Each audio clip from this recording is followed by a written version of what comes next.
Smartphone, washing machine, fridge, car, ये सब वो चीजें हैं जिनके बिना हमारी लाइफ को इमेजिन करना आज इम्पॉसिबल सा लगता है। ठीक ऐसे ही देश की सुरक्षा के लिए मिसाइल्स और टेक्नोलॉजिकल एडवांसमेंट के लिए स्पेसशिप जरूरी है। इन सभी चीजों को बनाने में एक चीज कॉमन है, जो है सेमीकंडक्टर चिप।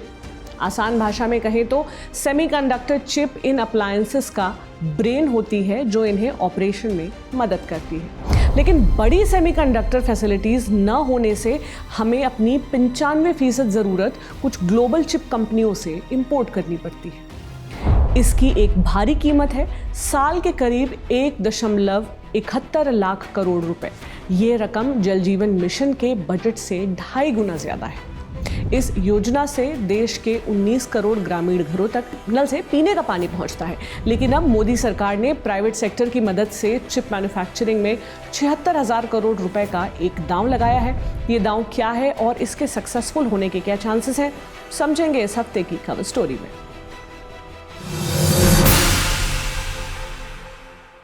नमस्ते, मेरा नाम प्रतीक्षा है और आप देख रहे हैं इंडिया टुडे हिंदी। भारत का सेमीकंडक्टर मार्केट अभी करीब 4 से 4.3 लाख करोड़ रुपए का है, जो 2030 तक 2 गुना होकर 8.5 से 9.10 लाख करोड़ रुपए तक पहुंच सकता है। एक्सपर्ट्स चेताते हैं कि अगर भारत ने जल्दी अपने चिप्स बनाना शुरू नहीं किया तो इंपोर्ट पर उतना ही खर्च करना पड़ेगा जितना क्रूड ऑयल के इंपोर्ट पर होता है। इसका अंदाजा सरकार को कोविड के समय ही लग चुका था। दुनिया भर में चिप्स की भारी कमी ने भारत के ऑटो, इलेक्ट्रॉनिक्स और कई अहम सेक्टर्स को बुरी तरह प्रभावित किया था।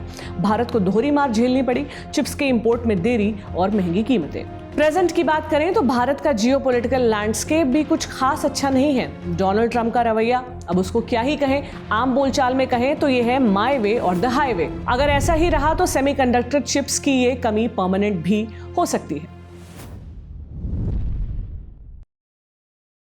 कोविड दौर के सबक के बाद प्रधानमंत्री नरेंद्र मोदी ने दिसंबर 2021 में 76,000 करोड़ रुपए का इंडिया सेमीकंडक्टर मिशन, जिसे ISM कहते हैं, शुरू करने का ऐलान किया। इस योजना का मकसद भारत को सेमीकंडक्टर डिजाइन और मैन्युफैक्चरिंग का ग्लोबल हब बनाना, मजबूत इकोसिस्टम तैयार करना और चिप मैन्युफैक्चरिंग में आत्मनिर्भरता हासिल करना है।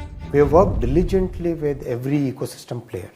Right. Very, very diligently we have worked with chemical gases, with the equipment manufacturers, with the consumables, with the material suppliers, material manufacturers, with the state governments, with the local level panchayat and municipal governments. This is an industry which requires a minimum of 10 years to get established. Right. That's the experience everywhere in the world. China took, I think, about 20 plus years. Japan began way back after the Second World War. Semiconductor chips बनाना कोई आम धंधा नहीं है। इसमें भारी भरकम capital लगती है, कॉम्प्लेक्स हाई प्रिसिशन मशीनें और टूल्स, एडवांस टेक्नोलॉजी चाहिए और ऐसी स्किल्स भी जिनसे आपकी उंगली के नाखून के 1/4 हिस्से पर अरबों छोटे छोटे ट्रांजिस्टर उकेरे जा सके।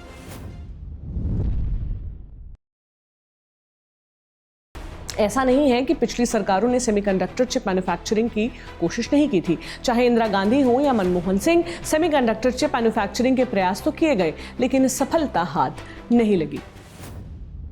पहले की कोशिशें नाकाम हुई क्योंकि भारत ने सीधे सबसे ऊंचे पायदान पर पैर रख दिया, यानी सेमीकंडक्टर फैब्रिकेशन फैब यूनिट। बिना पूरे इकोसिस्टम के ये बहुत बड़ा रिस्क था। इस बार सरकार ने पूरा स्पेक्ट्रम खोला है।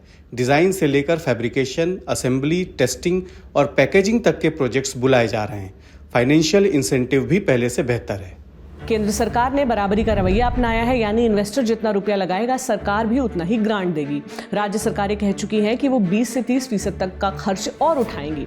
कंपनियों को अपने प्रोडक्ट एक्सपोर्ट करने की पूरी छूट होगी। हालांकि RBI के पूर्व गवर्नर रघुराम राजन इससे सहमत नजर नहीं आते। हाई एंड चिप मैन्युफैक्चरिंग में पैसा लगाने के बजाय ये ग्रांट वर्कफोर्स को चिप डिजाइन में ट्रेन करने पर खर्च किया जाए तो ज्यादा फायदेमंद रहेगा। इससे भारत का रिसर्च एंड डेवलपमेंट और टैलेंट पूल मजबूत होगा।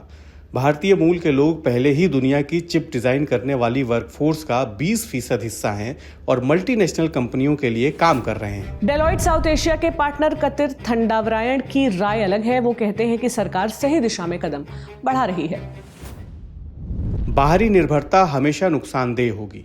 हमारी इकोनॉमी को तरक्की करनी है तो हमें सेमीकंडक्टर मैन्युफैक्चरिंग खड़ी करके मजबूती और आत्मनिर्भरता बनानी ही होगी। इस सेक्टर के एक्सपर्ट्स मोदी सरकार को पूरे नंबर देते हैं कि उसने प्राइवेट प्लेयर्स को समझदारी से चुना ताकि भारत का सेमीकंडक्टर इकोसिस्टम खड़ा हो सके। शुरुआती मंजूरियों में सरकार ने पहले असेंबली, टेस्टिंग, मार्किंग और पैकेजिंग यानी ATMP फैसिलिटीज जैसे आसान टारगेट्स पर निशाना साधा।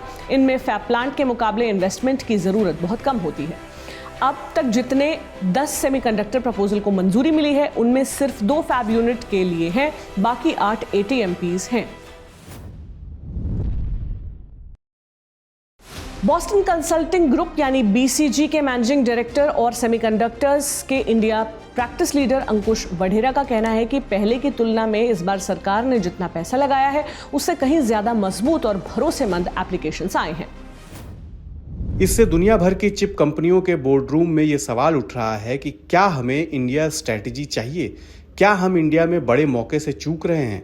भले ISM 1.0 को पूरी तरह नतीजे देने में 1 दशक लग सकता है, मगर भारत को अपनी गति नहीं खोनी चाहिए और अभी से ISM 2.0 की तैयारी शुरू कर देनी चाहिए। एक चिंता ये है कि अगर लगातार ट्रेंड मैन पावर ना मिल पाए, खासकर मिड लेवल मैनेजर्स, तो ये रफ्तार थम भी सकती है। See, we started this program of talent development. Similarly, in semiconductors, we have given the latest design tools to 278 universities. Oh, wow.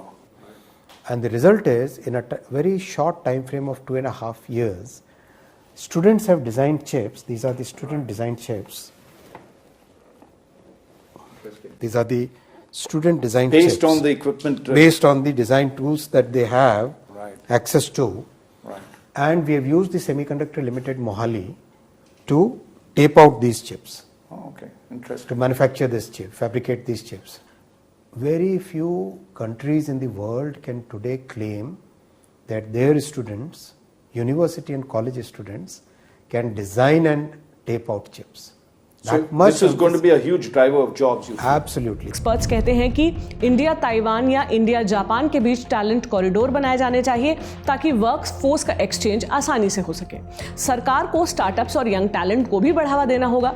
इस सब गणित के बीच एक अच्छी खबर यह है कि गुजरात के साणंद में मुरुगप्पा ग्रुप के semiconductor chip venture CG semi की 7600 करोड़ की outsource semiconductor assembly and test या फैसिलिटी है। यहाँ से भारत के पहले मेड इन इंडिया चिप्स निकले हैं। ये चिप्स अब टेस्टिंग में हैं ताकि ग्लोबल स्टैंडर्ड पर खरे उतरें। ये भारत के लिए एक उम्मीद की किरण है। भारत में सेमीकंडक्टर चिप्स मैन्युफैक्चरिंग का क्या फ्यूचर है, इस पर अपनी राय हमें कमेंट बॉक्स में जरूर बताएं। देखते रहें इंडिया टुडे हिंदी। शुक्रिया।